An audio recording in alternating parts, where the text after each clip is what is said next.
I'm going to put on a show. Big stars call into this show. Big stars.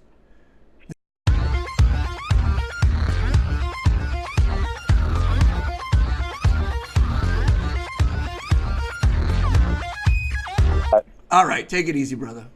Sure. All right, we have another caller on the line. Eight something. Let me see here. 864. 864. You're on PokerSesh. What's up? I mean, you're probably the only person that I would wait 6 minutes to start talking. It's the fucking trooper. Oh, it's a trooper. My God. Listen, somebody tweeted me. It just so happens I'm getting up from playing poker, and now I got to go fucking deal poker, which, you know, it's not that bad. It's honestly not that bad. Trooper, because I'm dealing. I don't think dealing poker is bad. I don't think it's bad at all.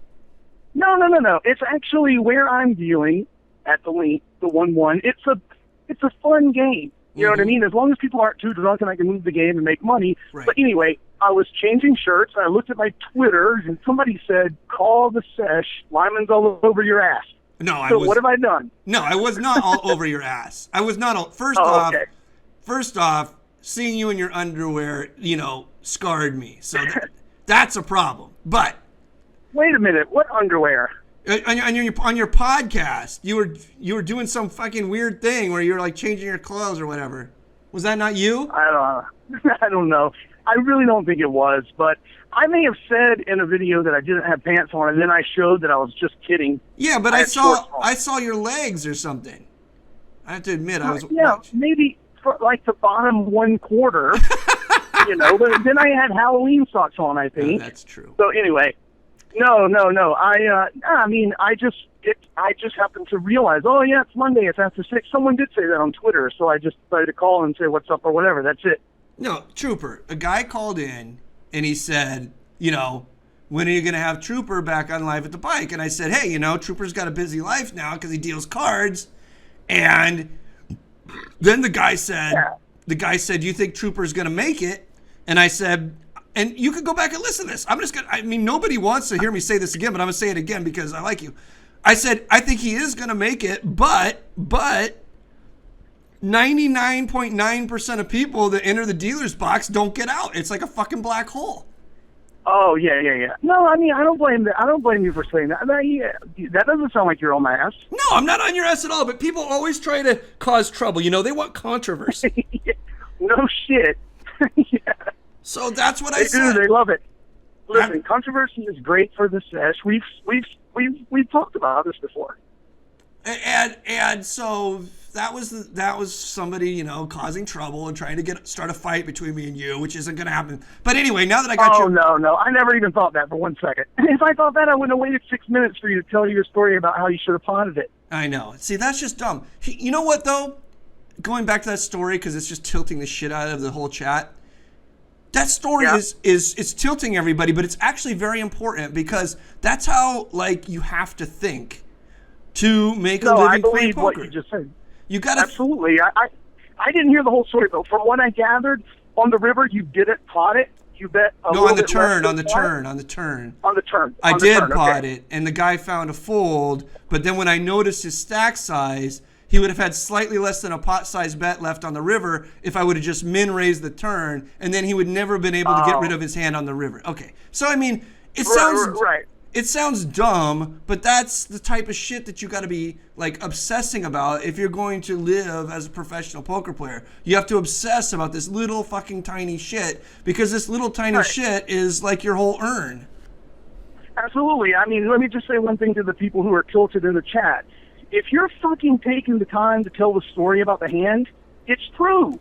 Yeah. What you're saying is true. Yes, it is. They don't know that they don't realize that you're playing with people you've been playing with for years and you know how to behave. Yes. And I mean, you know, I don't have the benefit of playing with the same people for day after day, week after week, or year after year. I mean, I'm playing with some OMCs lately. Right. Who all play in the same place. So but they're not really worth that much. It's not worth it for me to learn those guys that well at 1-2. They all basically have the same personality anyway.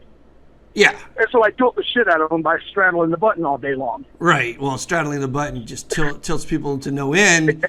Especially if they're tight. If you got tight players to your left and you straddle the button, you basically neutralize them. That's what most people don't. Yeah, well, the entire. And then, and that just fucking Cyrus, who just called in, was doing that to me the other day. That fucking dickhead. We were playing. I'd never seen Cyrus straddle the button in my life. Then I gave this tip, like, when do you straddle the button? I said you straddle the button when you have good tag type players to your left, because it neutralizes them. It takes away their chances to squeeze. It takes away their chances to make a lot of plays that you make when you have last to act, right? Even last to act on one street is a big deal. So you take away all of their last to act plays that they would make pre-flop. And for a good professional player, they have in their little satchel a lot of last to act pre-flop plays, squeeze type plays and thin value type plays with hands like, ace 10 and king jack and stuff, because they've seen everybody act already and they know that their kicker's good and yada yada yada, or they know that they already know who the initial raiser was. They know that that's a guy that they can jam through. So you take every tool in their pre-flop sort of toolbox, you take them all away just by straddling the button. Now then fucking Cyrus is doing it to me. So then what did I do to him? I fucking limped a big blind and limp re-raised him and showed him a fucking deuce. Yeah, that's right, Cyrus. I limp re-raised you and showed you a fucking deuce because you're not going to take the plays away from me. You're just not going to take it away from me. I know when you're trying to take it away from me, and I will not allow you to take it away from me.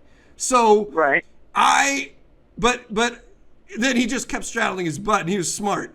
It didn't back him off, which it should have backed him off, but it didn't back him off. He's a smart guy. I think he's probably calling back right now. Pretty sure I met Cyrus. I believe I met Cyrus at the bar that night, right? Me again? After we did Live with the Bike or whatever. Yeah, he you was probably the one met. that You probably made the guy fold 18 pre-flop. Hey, Cyrus, is that 310? Who's this? Yeah, it's Cyrus. Yeah. Remember when you were trying to fucking punish me in the blinds by straddling your button every time, and I had to take you to school and showed you a deuce? Yeah, that's pretty funny. So Cyrus is the guy who made the guy fold ace king pre-flop, right? Probably. Yeah, what's up, Trooper? Yeah, Cyrus is... What's up? Yeah, we met, I think, at the bar, but... Yeah, I remember. So, I mean, the reason that I did it is because of all the things that you said, but also because of the big pot potential. Right. I mean, I wouldn't do that in a 1-2 game that's, 100 big blinds deep or 150 big blinds deep, but, get in there, and then with a deep stack, and the possibilities are endless, really. And then really what you're risking is 2% of your stack. I mean, right. Yeah, the upside is just so huge. When you started straddling your button, and I'm in the big blind, and I'm in the small blind every time, you saw I gave you a dirty look, right? Yeah, you said, and I stepped back at you. You said, "Oh, Hal's freezing over." I'm like, dude. All right, Cyrus, your fucking phone sucks. You call back on a better phone. All right. Yeah, I can't hear you. I can't hear either. I can't hear what he's saying. No, he's killing me tonight. So Trooper, now that I got you on the phone, let me ask you a couple questions. All right, you ask me a couple questions, and then I got to go eat before I start dealing. I got to deal in 28 minutes. Okay, 2 questions. How have you not killed anybody dealing yet? Has not anybody said to you yet, like, when's your fucking down over, you fucking mook, or... Say that again. What now? Somebody usually in Los Angeles, if you deal in Los Angeles, people will say to you, like, hey, when does your down end, you fucking mook? Or why are you fucking looking at me? No. Or why are you smiling after I lost a pot? And they just go off on the dealers so hardcore. Has anyone gone off on you yet? Well, first of all, I have to say no, and the reason that is because this is an extremely relaxed 1-1 no-limit game where people are drinking and having fun. However, I welcome that type of behavior because I have a mouth on me. I don't know, I spread it all over the fucking internet every week, 3 times a week. So I'm not afraid to tell someone, well, you know what, actually a guy did kind of go off a little bit, but he went off for the dumbest fucking reason ever. I mean, it's not even worth telling the story, but he said, keep doing a good job, dealer. And I was like, no problem, I will come back. That's what I said. Okay. I didn't say anything too bad because I was so early in the, I don't really want to get fired right off the bat. I mean, if I did, I'm still going to survive. But I like the people, and it's really not a bad job. I mean, what the fuck? The money is decent, believe it or not. So they're and I know you've never seen me deal. I deal pretty good, believe it or not, too. I can move the game, and I'm kind of fast and efficient, whatever, Right. you know, blah, blah, blah, whatever. No, I'm sure you're a good dealer. Any professional poker player would be a great card dealer, but you know, most of them never As get. long as you can pitch. Most of them don't get the chance. Well, I mean, if you mean they choose something like, you know, waiting tables instead, then I understand. No, but I'm just fucking with you. Well, I know. Wait, does your name tag say Tim or does it say Trooper? It says Tim, and I wouldn't want it to say Trooper because I don't want to answer no to were you a state trooper 5,000 times a week. You know? So let me ask people you. used to ask me that. Yeah. Last question. All right. Do you learn anything about poker dealing cards? I always wondered this. Okay, well, it's going to be difficult. Okay, the kind of things that you could pick up and learn from dealing cards are the kind of things that you were talking about earlier.